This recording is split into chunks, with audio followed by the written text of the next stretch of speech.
Vous êtes sur le point d'écouter le chapitre d'un roman audio. Il est vivement conseillé d'avoir écouté les précédents pour bien comprendre celui-ci. Vous pouvez retrouver tous les chapitres précédents sur la chaîne YouTube Le Strige.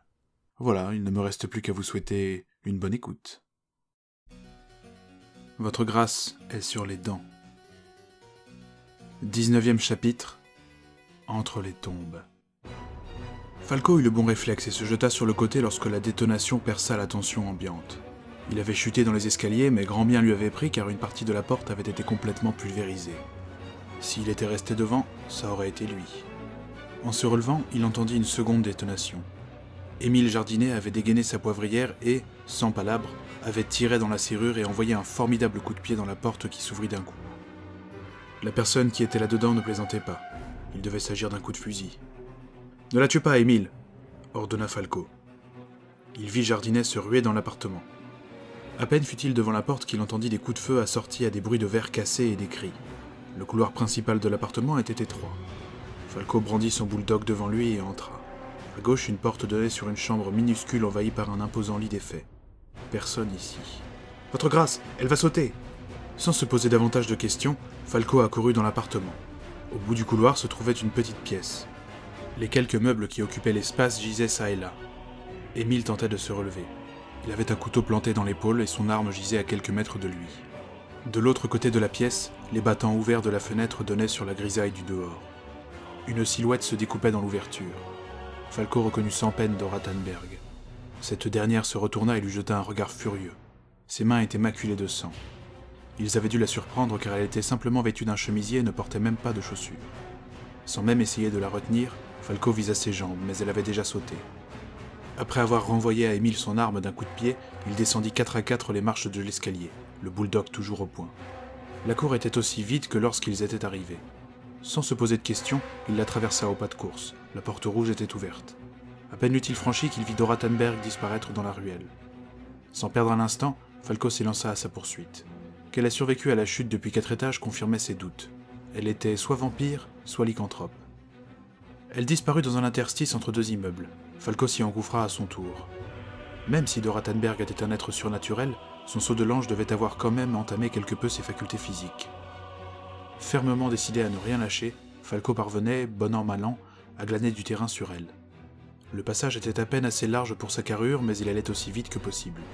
Au loin, la fugitive escalada sans aucune difficulté un mur de briques d'au moins 2 mètres qui fermait la ruelle. Falco en fit de même. Son corps, encore endolori des coups assénés au belladone, tenait bon. Il prit quelques instants pour viser et faire feu, mais manqua sa cible, rendu trouble par la pluie. Il reprit sa course. Le passage débouchait sur une rue passante fort fréquentée. Dora Tannberg prit à droite alors que Falco se rapprochait d'elle. Il arriva au bout du passage. Dans la rue, un marché battait son plein. Foutre Dieu, il allait la perdre. Sans retenue, Falco bouscula les badauds, allant dans la direction qu'il avait vue que la jeune femme empruntait. Dora Tannberg ne devait pas lui échapper. Il l'apercevait sans cesse, l'espace d'un instant, disparaissant dans la foule et ressurgissant un peu plus loin. De temps à autre, elle jetait des regards agacés derrière elle et elle semblait enragée à chaque fois qu'elle voyait que Falco était toujours sur sa piste. Malgré l'envie et l'efficacité de la solution, il était hors de question de faire feu ici. Un mouvement de panique était la dernière chose qu'il fallait. Falco vit Dora Tannberg éjecter d'un revers de la main 2 vendeurs qui se vautrèrent pitoyablement sur leurs marchandises. Elle se faufila entre leurs étals. Il la suivit de plus belle, courant aussi vite qu'il le pouvait. Ils étaient arrivés dans une rue plus large, dense en circulation. Sans même prendre garde aux fiacres et aux automobiles, Dora Tannberg traversa la rue en courant sous les yeux incrédules des passants. Elle franchit un haut mur de l'autre côté de la voie. En arrivant au pied, Falco s'aperçut qu'il faisait plus de 3 mètres de haut. Impossible de le franchir. Il regarda en hâte autour de lui. À gauche, il y avait un passage. Il reprit sa course, passa sous une haute porte et gravit 4 à 4 les marches de pierre d'un escalier. Arrivé en haut, il se figea. Partout autour de lui et à perte de vue, s'étendaient des tombes, paisibles, légèrement lustrées par l'eau. Les bruits de la ville étaient stoppés net par les hauts murs. Ici, on n'entendait plus que le bruissement des branches des arbres sous l'effet du vent et la bruine qui doucement devenait pluie.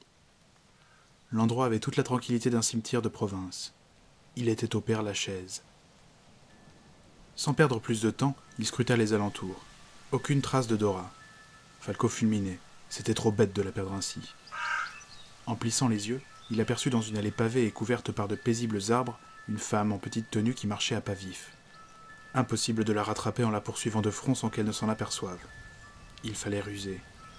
Il se cacha derrière un monument funéraire, une sorte de minuscule chapelle élancée au style gothique à souhait, et attendit de voir dans quelle direction la femme allait tourner.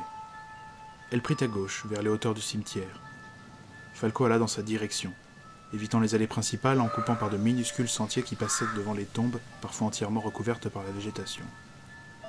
Arrivé aux abords de l'allée principale, il s'arrêta. La jeune femme montait hâtivement les marches d'un grand escalier. C'était bien Dora Tannberg. Falco la suivit aussi discrètement qu'il le put, ne s'aventurant jamais dans les grandes allées jonchées de pavés irréguliers. Il passa devant une tombe sur laquelle avait poussé un gros arbre. Il essayait de ne piétiner aucune sépulture, mais la tâche n'était pas aisée tant elles étaient rapprochées les unes des autres. Il se faufilait entre les chapelles funéraires avec un étrange sentiment, sous la pluie qui commençait à s'intensifier sérieusement. Falco ne se découragea pas. Il avait un avantage. Dora Tannberg ne savait pas qu'il était toujours sur sa piste. Il tira le bulldog de sa ceinture et s'abrita derrière un somptueux mausolée, se jurant de n'abîmer aucune stèle avec une balle perdue. La fugitive semblait avoir repris son calme. Elle s'était arrêtée face à la chapelle, avait pris place sur un banc et tentait de laver ses mains où l'eau et le sang se mêlaient en stries. D'ici, elle avait une formidable vue sur la capitale. Malheureusement, elle était entourée de graviers. Impossible de s'approcher d'elle sans qu'elle le remarque. Falco fulminait. Il ne pouvait pas prendre le risque de lui tirer dessus, ayant besoin d'elle en vie. Le son grave et sage d'un orgue retentit, accompagné de cloches. Il devait y avoir une messe dans la grande chapelle. Le sang de Falco ne fit qu'un tour et il s'approcha doucement de la jeune femme. Même si le son de la cérémonie couvrait celui de ses pas, il prenait 1000 précautions pour ne pas faire le moindre bruit. Quelques dizaines de mètres et il pourrait tenter de l'assommer d'un coup de la crosse d'ivoire de son bulldog 8 mm. Falco se rapprochait de plus en plus, sentant la nervosité de Dora Tannberg. Elle gardait ses mains sur les genoux. De temps à autre, elle jetait des regards rapides à sa droite ou à sa gauche, mais par chance ne se retournait pas. Falco arriva à moins de 5 mètres.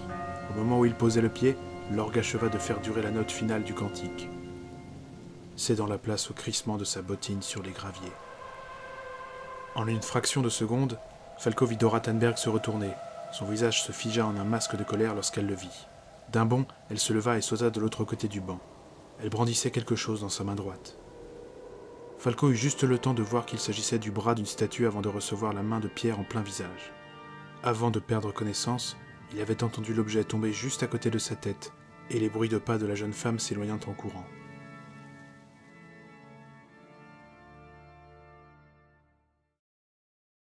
Pestant, le visage trempé et partiellement couvert de sang, Falco était retourné au domicile de Dora Tannberg avec un sévère mal de crâne. Elle leur avait échappé, mais peut-être que la fouille de son appartement donnerait quelque chose. Il trouva Émile, affalé dans un fauteuil, le couteau toujours enfoncé dans l'épaule. « Alors ? Elle s'est échappée, » fit Falco, la mort dans l'âme. Émile soupira. Il semblait déçu et ne pas se préoccuper le moins du monde de la lame qu'il avait en lui. « Que fait-on alors ? Nous allons voir si nous pouvons trouver quelque chose d'intéressant ici, mais peut-être serait-il judicieux de s'occuper de vous d'abord, » suggéra Falco. Émile Jardinet hocha la tête. Falco enleva tant bien que mal ses vêtements. Son partenaire ne broncha pas quand il lui ôta la lame après s'être assuré que cela n'entraînerait pas d'hémorragie.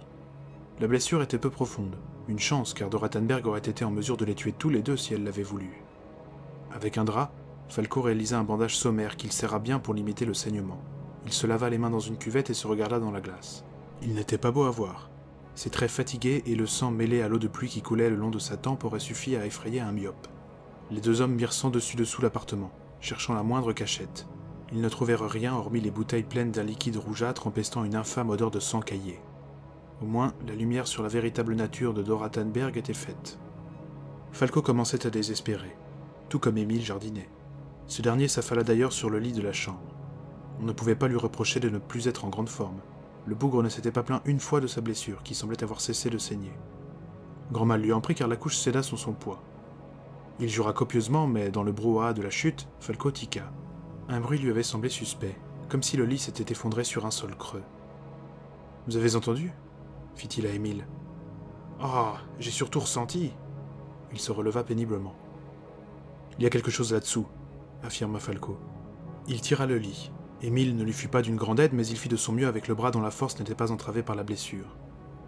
Le meuble n'avait pas dû bouger depuis longtemps, car le parquet semblait quasiment neuf en dessous, si on ne tenait pas compte du tapis de poussière qu'il y avait dessus. Un comble pour une prétendue femme de chambre, songea Falco. Du talon de ses bottines, il toqua sur les lattes sous l'œil dubitatif d'Émile qui ne pipait mot. Enfin, L'une des planches sonna comme si elle dissimulait un trou. Les bois alentour sonnaient aussi creux. Falco partit à la recherche d'un outil dans l'appartement. « Il aurait pu vous arriver pire !» fit-il à Émile en revenant avec une machette à la main. Ce dernier opina avec un sourire. À coups rapides et énergiques, Falco réduisit en copeaux les planches et acheva de les briser avec la crosse de son pistolet. Il y avait effectivement une cache à cet emplacement. S'y trouvait un coffret de bois que Falco sortit délicatement en chassant d'un souffle la sciure qui le couvrait. L'objet était élégamment gravé d'un étrange blason marqué d'un arbre à 2 branches en forme de T, dont les racines enserraient un symbole que Falco avait déjà pu apercevoir dans quelques gravures et photographies de vieux édifices nordiques et germaniques. Une svastika. Mais contrairement à ce qu'il avait pu voir, les branches de celle-ci étaient orientées dans le sens des aiguilles d'une montre, et non en sens inverse, comme c'était l'habitude. La gravure était entourée de runes. Falco mit un peu de temps à les déchiffrer, mais sa lecture ne laissa pas de doute. Irminsul Gesellschaft. Il fit sauter avec quelques coups de crosse le cadenas qui verrouillait le coffret. Il contenait quelques feuillets, des lettres codées et un ouvrage d'une certaine Helena Blavatsky. En somme, un bien maigre butin. Les lettres contenaient probablement de précieuses informations, mais cela pouvait prendre des jours à les déchiffrer. Or, la cérémonie d'inauguration du théâtre optique au musée Grévin devait avoir lieu le lendemain soir. À peine un obstacle franchi qu'un autre encore plus insurmontable se profilait, et le sablier, lui, approchait dangereusement de la fin du temps imparti. Falco refoula le découragement en serrant les dents. Il était déterminé, il fallait accélérer. Les lettres saisies chez Dora étaient étalées sur le bureau de Frossa, qui frottait son monocle avec la pochette de soie de son costume. « Bon travail, je vais mettre nos meilleurs gars dessus, mais je n'ai jamais vu un tel code, ça ne ressemble en rien à ce que nous connaissons. » En effet, les documents étaient rédigés avec un système de bâtonnets et de points avec de légères variations, un véritable casse-tête. Falco se laissa tomber dans un fauteuil face à la cheminée éteinte dans le bureau de Bertrand Frossa. Il commençait à broyer du noir. Tous ses efforts pour tomber sur un os, et Dora Tannberg qui lui avait échappé. « Comment va Jardinet ?» demanda-t-il au directeur de la section francilienne du ministère. « Oh, cet homme a la robustesse d'un bœuf. C'est un excellent élément, vous savez. D'ailleurs, il a insisté pour poursuivre la mission, malgré sa blessure. » Falco fut agréablement surpris. Émile Jardinet n'était pas du genre à se décourager facilement. « Vous avez fait un excellent choix en me l'envoyant. Et pour mademoiselle Tannberg ?»« Toujours rien. Nous avons transmis son signalement à toutes les gendarmeries d'Île-de-France et chacune a le devoir de faire une enquête de proximité pour la retrouver. En tout cas, elle n'est dans aucun de nos dossiers. Et concernant von Eisprach, j'ai bien pris compte de vos observations, mais nous ne pouvons pas arrêter un ambassadeur sans preuve formelle. Mouillez-vous, que diable? Vous en avez de bonnes. Les Teutons sauteraient sur l'occasion pour déclencher une nouvelle guerre, et je vous rappelle qu'avec l'alliance franco-russe qui est à 2 doigts de capoter, nous n'aurons pas les moyens de résister longtemps face aux Boches. Mais il est évident que c'est avec l'Irminsul Gesellschaft que Mademoiselle Tannberg a eu des contacts. Or, von Eisprach en est membre. Le directeur rajusta son monocle. Ce n'est pas suffisant. Peut avoir agi de son propre chef, sans que son gouvernement soit impliqué. Falco se releva. Savez-vous s'il sera présent demain soir? Oui, von Eisprach a confirmé sa présence depuis belle lurette. C'est même lui qui fournit le champagne. Espérons qu'il ne fera pas de faute de goût. Étrange. Pourquoi avoir raconté à Falco qu'il n'était pas sûr d'être présent s'il était certain de venir? « Écoutez, » reprit Frossa, « le mieux que vous ayez à faire pour l'instant, c'est d'attendre jusqu'à ce que nous sortions de cette impasse en décodant les lettres. » C'était la meilleure. Il pouvait y en avoir pour des semaines de déchiffrage. En somme, vous me demandez de jeter l'éponge. « Morbleu, non!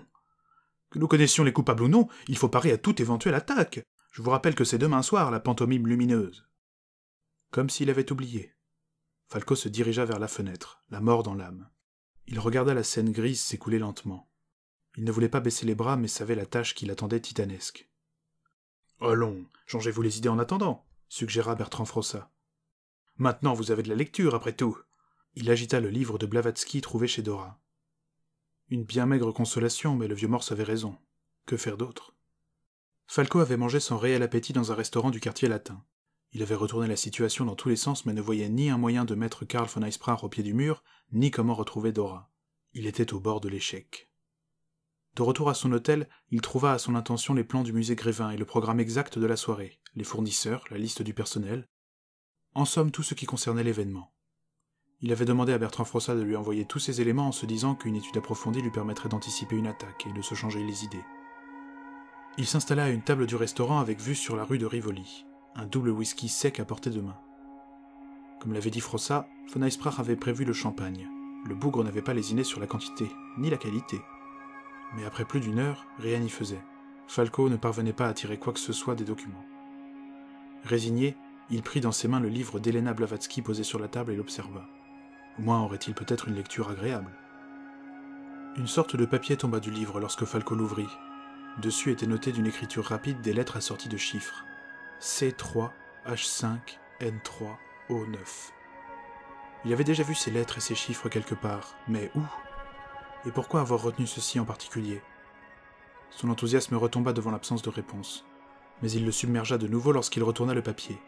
L'autre face présentait une photographie. C'était Dora Tannberg, fort belle dans une robe de soirée très élégante.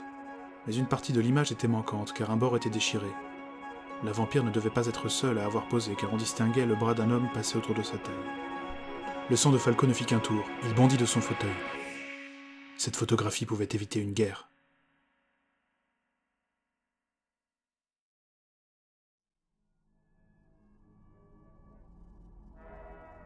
J'espère que cet épisode vous a plu. Si c'est le cas, n'hésitez pas à le partager, à en parler autour de vous, et à vous abonner à la chaîne. Sur ce, je vous dis à dimanche prochain pour un nouveau chapitre.